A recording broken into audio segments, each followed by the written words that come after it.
Hey guys, I hope you're all doing well. So today in this video, I am gonna go and embarrass myself. And yeah, the way I'm gonna do this is because some of you or some people that wanna move to a foreign country are scared or wanna learn a new language and are scared that they're gonna, like do ridiculous things or be embarrassed and stuff. I'm here to tell you that yes, you will be. And I know this doesn't sound like a lot of encouragement, but I'm gonna share with you 4 stories of things that have happened to me when I was learning English. For context, if you don't know, I moved here and I didn't know how to speak English. And when I came here, I realized that it wasn't only English, because in the high school that I was supposed to study, I also needed to learn Afrikaans. I didn't even know Afrikaans was a language. Like in Latin America, we don't use it, we don't hear of it. So yeah, it was a bit tough.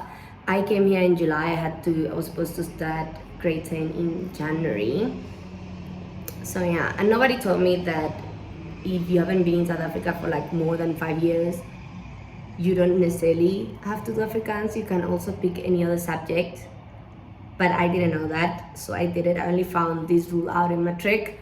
And at that point, I wasn't gonna go back, and like study everything. Because like at that point, I've even had to take a lot of Afrikaans extra classes. And at that point, I was already passing Afrikaans, not with a good mark, but I was passing. So I wasn't about to learn another subject from scratch.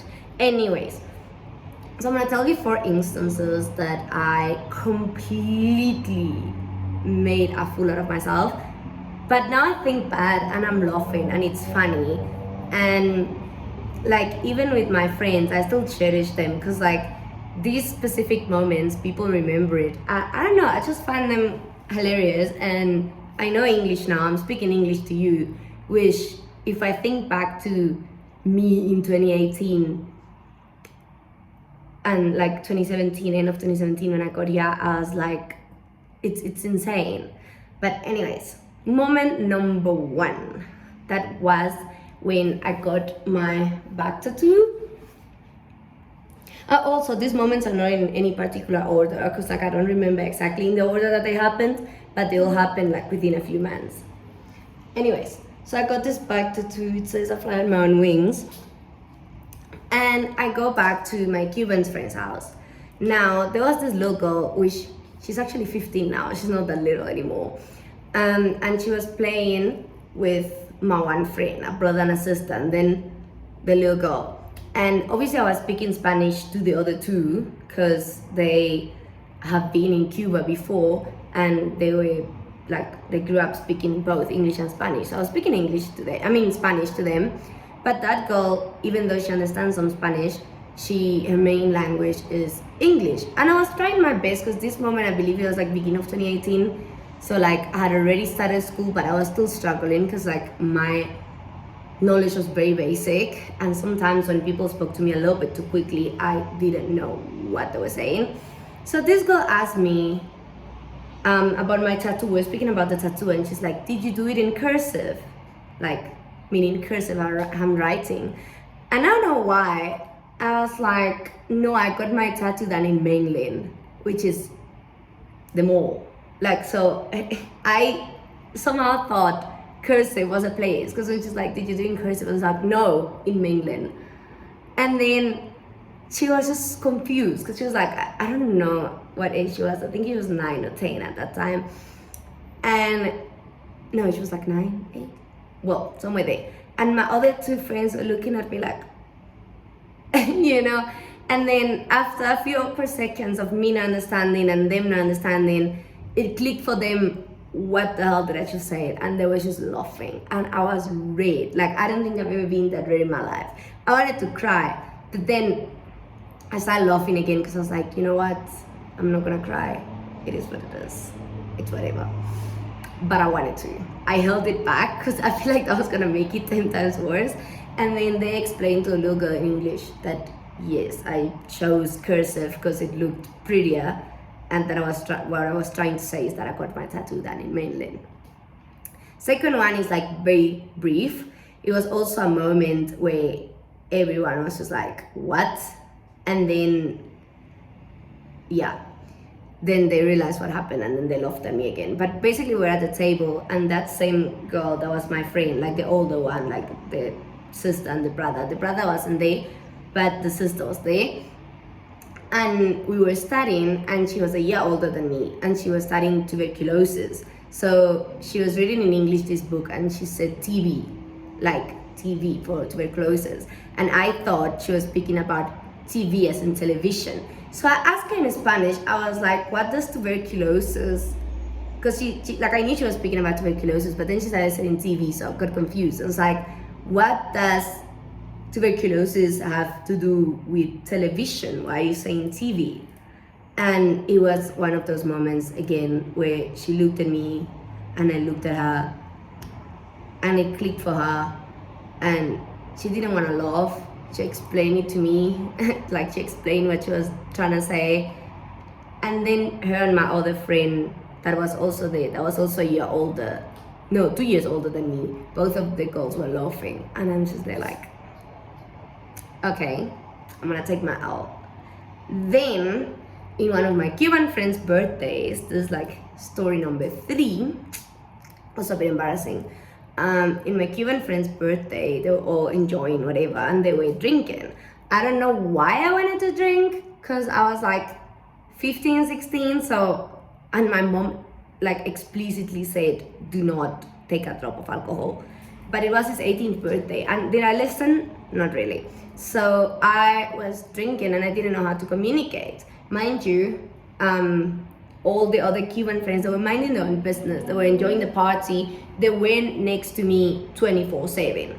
So yeah, so I'm telling everyone, like most of the guys that are friends with my Cuban friend, the one that was celebrating his birthday, I'm telling them I want. And I meant I want alcohol, but like I think I didn't even know how to say I want a drink. And at some point, one of them got really annoyed, and they were like, I will teach you how to say I want in Afrikaans, so you can just stop saying that, because like it's whatever. And I didn't understand, but then my other Cuban friend heard and told me, it's like, literally, just say it even in Spanish, even if they don't understand, it's gonna be less annoying. And then like a few of them got annoyed, and a few of the guys thought I was flirting with them, thought I wanted them. And these people are like 18, 19, and they're looking at this little like 16-year-old being like, I want, like running towards them. And most of them got weirded out, because they were like, what are you saying? Because imagine someone very weird just comes jumping to you at a party at a nature reserve, and they're like, I want. You know, it's a bit creepy. Like, I would be creeped out. And they didn't realize in that moment I was speaking about the alcohol. So yeah, it was a bit weird. That night, however, I got drunk out of like 2.5 drinks, because of course I had like never really been drunk before. I wouldn't say drunk, but I would say tipsy, because I started to feel it, and then I got scared and I stopped. And in my tipsy, almost borderline drunk status, I believe that my English improved, because I was speaking to this other girl that's South African and that spoke English. I was speaking to her fluently, and well, in my mind I was fluent, like who knows who she was listening to, but like she seemed to understand me. Anyways, the other one is something that happened before. This happened in Cuba, and my one friend, like, she's Cuban but she knew English way before me, and she was just laughing because somebody messaged me on Facebook, like some kid my age, but like he was someone that spoke English, and he was like, you on fire, meaning like he wanted to compliment me, but in Spanish that translates to en candela, and that's a quote used for when people are like, you are so ugly I can't even look at you.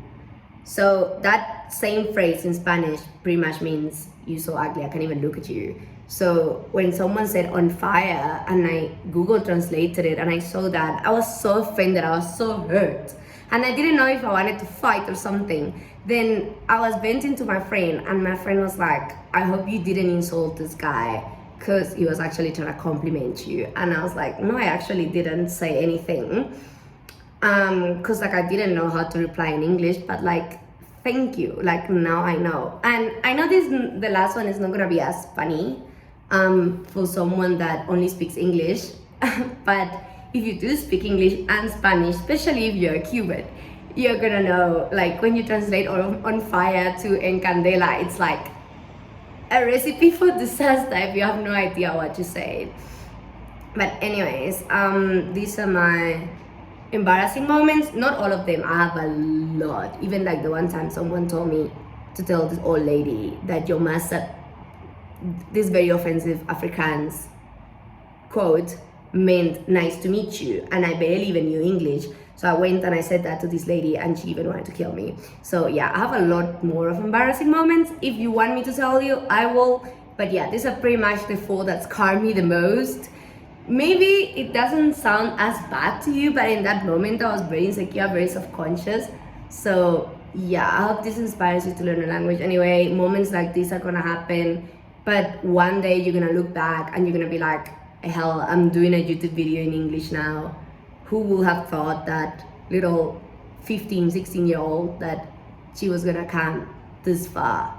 So I'm really grateful, and yeah, use this as a motivation to learn whatever language or to move wherever. You're gonna meet a lot of people. A lot of those people are still my friends today, and I love them with my life. So there's that. Yeah, I hope this shows us motivation, because you're gonna have moments like this. But honestly, laugh at yourself. Like, life is not that serious, and you're honestly trying to improve yourself, so you shouldn't be ashamed of that at all. Bye guys.